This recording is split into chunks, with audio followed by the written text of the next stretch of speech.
Se hace de la convergencia de la tenía fluida y bueno, hay como 4 partes que se llama subcecal, retrocecal y pélvica. ¿Partes? ¿O cómo? No, Esas son posiciones. las posiciones del flor de la Venus. Okay. Sí, son sus posiciones. Pues bueno, el apéndice, ¿cuál es su función?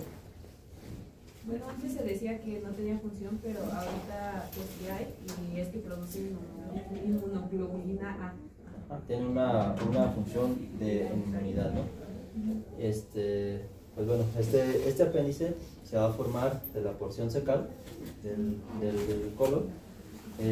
Va a tener su ubicación en la porción posterolateral o posteromedial, depende del paciente. Lo más frecuente es la posteromedial, y va a tener estas distribuciones que bien lo dijeron. Son 4. La de mayor prevalencia en la sociedad pues es la retrocecal, ¿ok? Que más o menos la bibliografía nos maneja del 40 al 50%. La siguiente, ¿cuál es? Subcecal. ¿Qué significa subcecal? Por debajo, ¿ok? Por debajo. Eso lo tenemos que nosotros imaginárnoslos, porque ahorita que hablamos el estudio les vamos a mostrar ahí más o menos las posiciones en donde nosotros lo encontramos. El otro es el periilial, que depende, ya puede ser que sea anterior al ilio o posterior al ilio. El chiste es que se encuentre en la cercanía al ilio. Y el que es menos frecuente, pero es que nos puede llegar a condicionar alguna confusión en el diagnóstico, en mujeres principalmente, es el pélvico. ¿Por qué? Porque las pacientes pueden llegar con un dolor en el cuadrante inferior derecho. Se puede sospechar de que sea algo del ovario, y al final lo que resulta ser es que es el apéndice, ¿ok?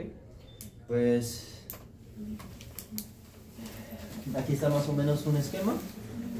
Como les comenté, tenemos el ciego, va a nacer a partir de su porción posteromedial, que sería aquí.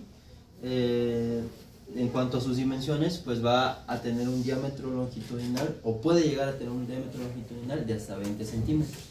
Esto es importante, a veces que en los estudios tomográficos lo llegamos a confundir con una porción, bueno, hasta en el ultrasonido, con una porción del ilio. Entonces ahí lo que nosotros tenemos que hacer es identificar adecuadamente dónde está el ilio y descender para buscar el apéndice, ¿okay? Este diámetro transverso de 6 milímetros es muy importante, porque como lo vamos a ver ahorita en estudios, es el parámetro que nos da el diagnóstico para poder decir que hay una apendicitis, ¿okay?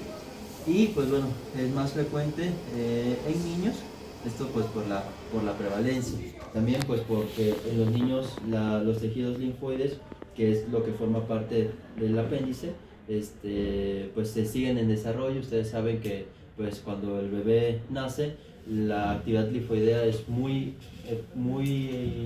mayor en comparación con un adulto. Conforme el niño va avanzando, la actividad linfoidea pues va disminuyendo. ¿Cómo lo podemos ver esto? Con el timo, ¿no? Pues ustedes ya saben que el timo está grandote en la infancia y después en los adultos es chiquito, ¿okay? Entonces sucede lo mismo.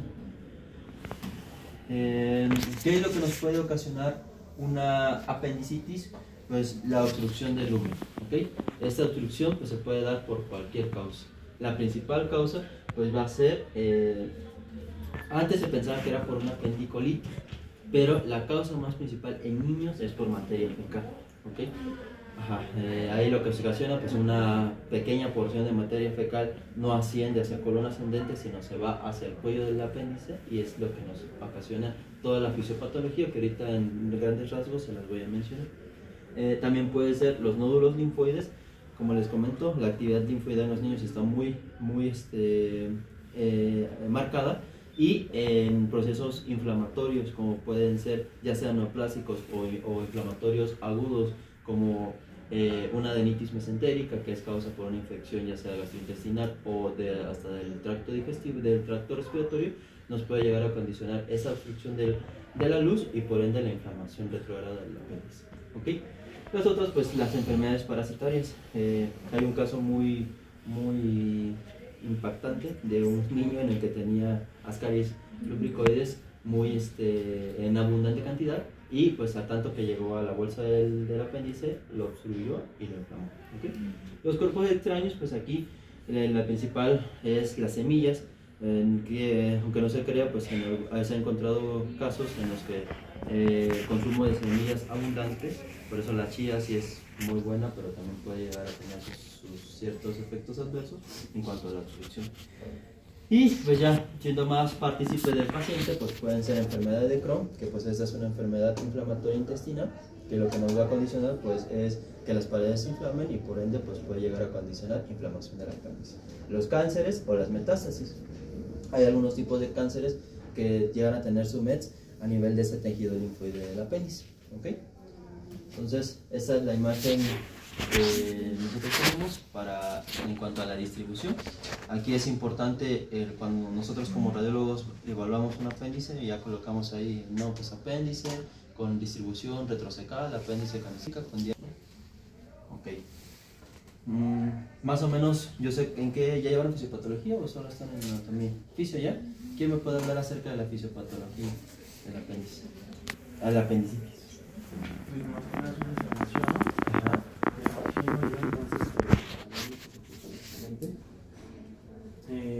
Pues es, digamos que es, lo voy a decir, ¿no? De manera celular, simple, pues digamos que las primeras células que llegan cuando ya hay como probablemente una irritación por esa bacteria. Ya, ajá, puede ser bacteria, parásito, ¿no? Ya llegan las células y todo eso, ¿no? Ok, bueno, más o menos, yo no somos de medicina interna, ellos son las que saben más fisiopatología que nosotros, pero como radiólogos ahí le hacemos la lucha. Entonces, hay una obstrucción del apéndice. Esta obstrucción lo que nos va a condicionar es que hay una acumulación de líquido dentro del apéndice. ¿Okay? Esta acumulación de líquido pues va a condicionar un estado inflamatorio que va a ser pertinente para que haya una proliferación de bacterias. ¿Okay? En todas las apendicitis, pues la inflamación va a ser condicionada por bacterias. Estas bacterias van a condicionar en la primera instancia un hiperflujo, porque la pared como está inflamada va a haber mucho flujo hacia ahí. Después, esto va a ser contradictorio porque ese edema que es la acumulación de líquido y el edema va a condicionar que las paredes se colapsen, va a colapsar en la irrigación sanguínea y por ende después se va a haber una vascularidad del apéndice. Esta vascularidad nos va a condicionar la etapa de que es lo de la gangrena y posterior de la gangrena viene la perforación. Entonces es ahí vagamente como nosotros tenemos las diferentes fases en que podemos encontrar un apéndice. No sé si en alguna ocasión hayan escuchado, ay no, era un apéndice en fase flemonosa, ay no, era un apéndice en fase gangrenosa, ay no, era un apéndice perforado. Obviamente la de mayor riesgo y la de que tiene mayor impacto en la supervivencia pues es la perforada, ¿no? Porque pues, esto va a condicionar que se rompe, ¿no? Entonces es más o menos lo que nosotros, las fases que nosotros evaluamos, y por imagen nosotros encontramos algunos signos que nos pueden hablar acerca de en qué fase se encuentra, ya sea en la flemonosa, en una gangrenosa o en una o en un perforado. Ok, entonces en este primer estudio pues es un ultrasonido en escala de grises en el que podemos observar que se encuentra un corte longitudinal y un corte transverso. Ustedes no son radiólogos, pero un corte longitudinal es que nosotros colocamos el transductor y vamos a ver, todo lo que vemos es como si veamos al paciente así, lateralmente. ¿Okay? Y un corte transverso es como en la tomografía, lo vamos a cortar como si fuera una rebanada de pan Bimbo, ¿no? Entonces, aquí lo que observamos es esta imagen que se ve oscurita, que ven aquí, que el lenguaje adecuado de ultrasonido es hiperecoico, ecoico, anecoico o hipoecoico. ¿Okay? Aquí no es densidad, aquí es por ecogenicidades. Entonces, el correcto lenguaje es hipoecoico. Vemos esta imagen aquí hipoecoica, que se observa de manera tubular, que si vemos esto que se ve aquí, es la grasa pericecal que se encuentra ahí. ¿Okay? Esta grasa se ve un poquito más ecogénica, si ven se ve un poquito más blanca, lo que está bien pegado al apéndice. En un corte transversal podemos observar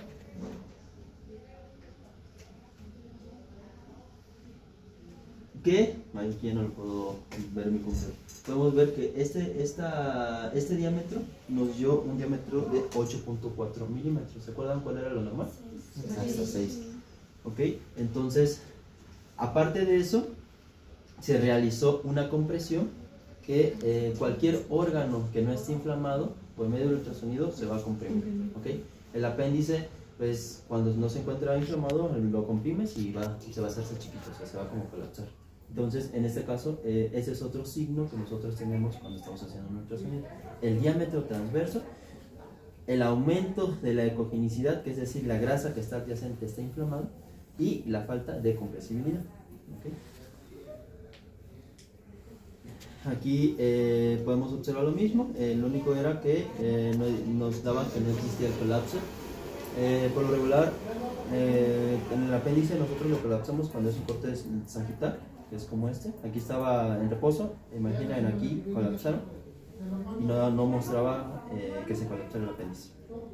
¿Okay? Este es otro ultrasonido de otro paciente en el que se encuentra una mayor definición. Esta es otra situación que es importante. El ultrasonido para una apendicitis es la primera indicación en un niño, ¿okay? En un niño y en una embarazada. ¿Por qué? Pues en la embarazada, evitando la radiación de una tomografía, y en un niño pues lo mismo, que no le vas a dar radiación ya gratis cuando puedes utilizar un ultrasonido. El problema del ultrasonido es que primero que nada es operador dependiente, es decir, depende de la habilidad del médico o del ultrasonografista, porque hay algunos ultrasonografistas que hacen este tipo de estudios para poder encontrar el apéndice. La verdad, en una primera instancia es muy difícil, o sea, tienes que saberte ubicar adecuadamente en el cuadrante inferior derecho, seguir el colon, ubicar el ilio y ver. Hay una regla que te dice cualquier radiólogo que si es apendicitis se va a ver con solamente poner el transductor. Entonces eso es de relevancia. Entonces va a depender también de la composición del paciente. Si tenemos obviamente un paciente endomórfico que está muy gordito, que tiene mucha grasa, que está muy grande, el transductor pues va a ser muy difícil que pueda llegar a penetrar para observar el apéndice.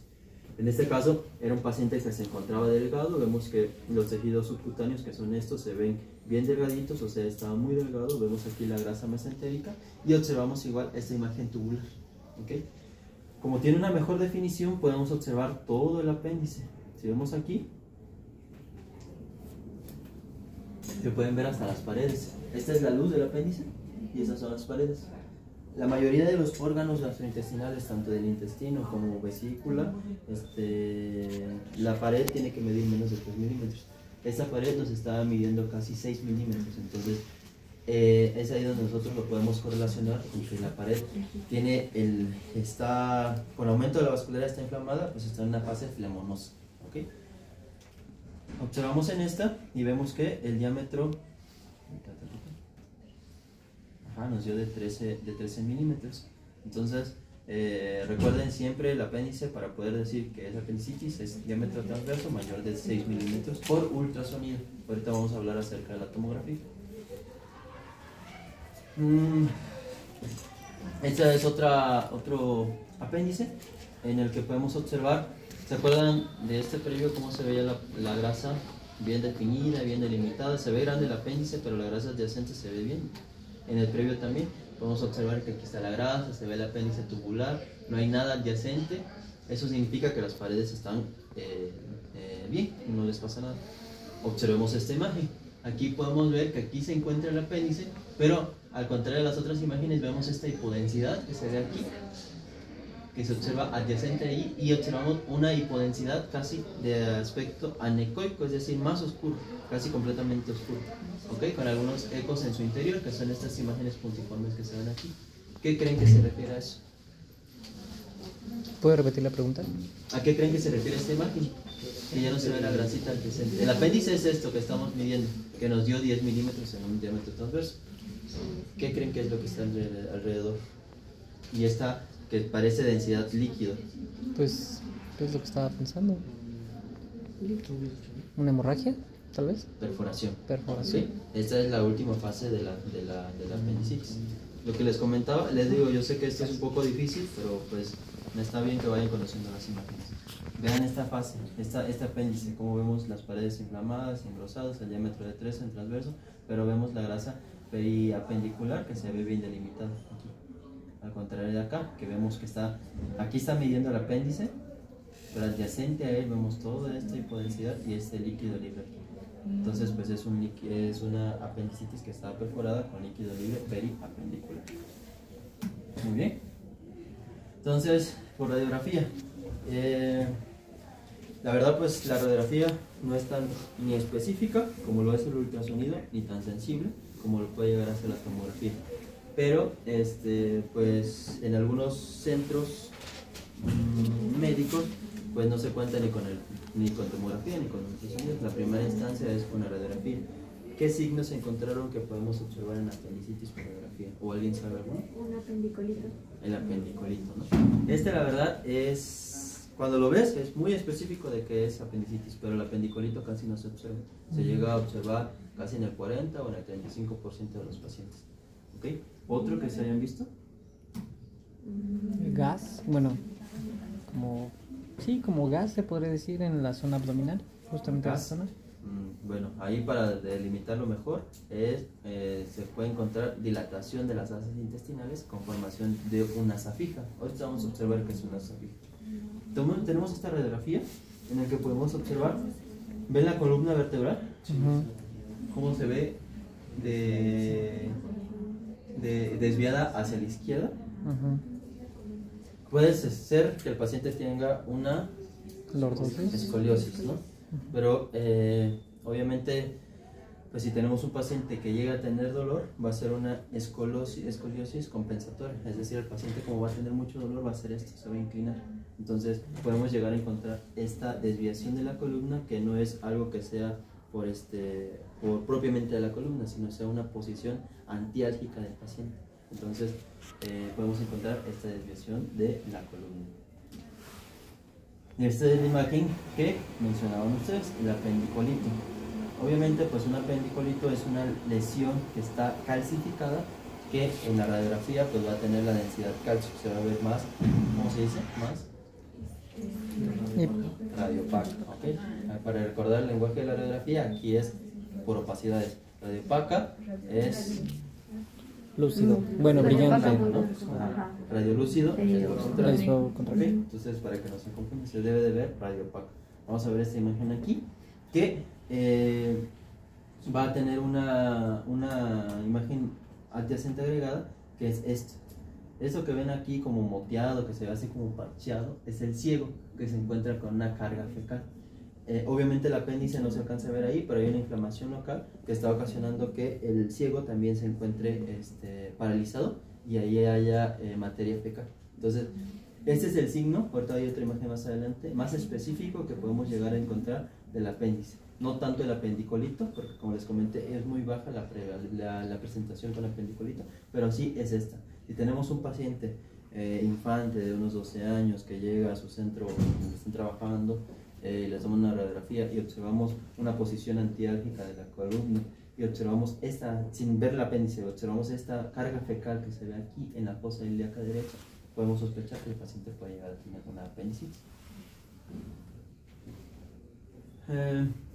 Esta es otra imagen. Esta sí, la verdad es un poquito más complicada. Ustedes que no son radiólogos, pues igual observamos que hay materia fecal a nivel del ciego que está condicionando dilatación y que en proyecciones adicionales pues se observa que no hay movimiento.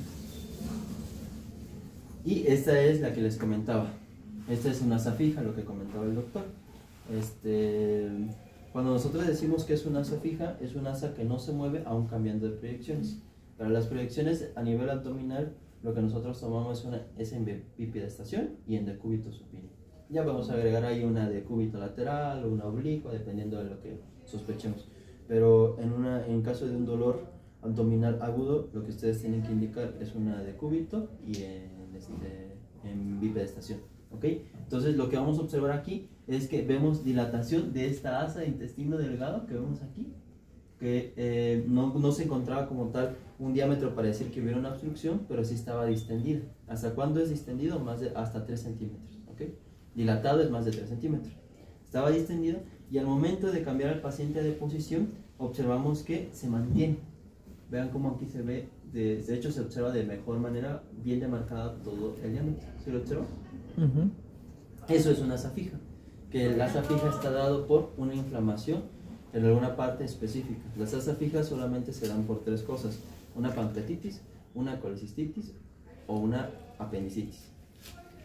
En el sitio adecuado de cada uno, obviamente la páncreas pues a nivel del cuadrante superior derecho, la colecistitis a nivel del cuadrante superior, perdón, derecho en la colecistitis, izquierda en la pancreatitis y fosa ilíaca derecha en la apendicitis. En la fosa ilíaca izquierda no puede haber asa fija porque no hay nada ahí que esté condicionando una inflamación local, ¿vale? Entonces esta es una asa fija. Y pues bueno, en un 40% de las perforaciones se pueden observar esto, que son niveles hidroaéreos, que esto ya es, pues como hay una perforación, esa perforación inflamó tanto el ciego como el ilio y esa inflamación va a condicionar dilatación ascendente. Entonces vamos a observar este patrón, que son estos niveles hidroaéreos que podemos observar a nivel del estómago. Lo normal para observar niveles hidroaéreos en una radiografía es de 1 a 2 niveles. Cuando tenemos más de 2 o 3, ya sospechamos de que hay una obstrucción. Si podemos contar aquí, había 1, 2, 3, 4, 5, 6, 7, 8. Y vemos que también está distendido del lado izquierdo, está así.